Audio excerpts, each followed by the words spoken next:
आवाज मानदेशाचा। मान तालुक्यातील टाकेवाडी येथील सतोबा मंदिर परिसरात रस्त्यालगत असलेल्या बंद घरामध्ये गोवंशीय वासरे उपाशीपोटी डांबून ठेवल्याची माहिती मिळाल्यानंतर पोलिसांनी घटनास्थळी धाव घेत 23 वासरांची सुटका केली। या प्रकरणी अज्ञात व्यक्तीविरुद्ध दहिवडी पोलीस ठाण्यात गुन्हा दाखल करण्यात आला आहे।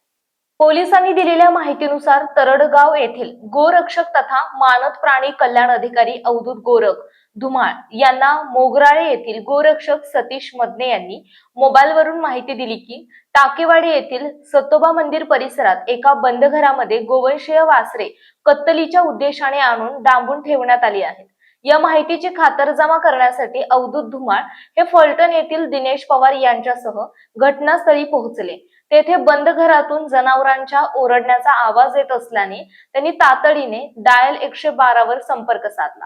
त्यानंतर पोलीस घटनास्थळी दाखल झाले। पोलिसांनी घराची पाहणी केली असता आतमध्ये 22 जर्सी जातीची वासरे आणि एक देशी जातीचे वासरू अशी एकूण 23 गोवंशीय वासरे अंदाजे 23,000 रुपये किमतीची कोणताही चारा पाणी न देता बंदिस्त अवस्थेत आढळून आली।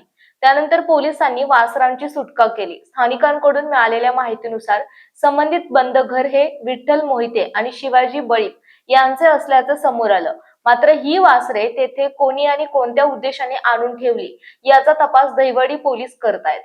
या प्रकरणी अवधूत गोरख धुमाळ यांनी दिलेल्या फिर्यादीवरून अज्ञात व्यक्तीविरुद्ध संबंधित कायद्यान्वये गुन्हा दाखल करण्यात आला असून पुढील तपास दहिवडी पोलीस करतायत।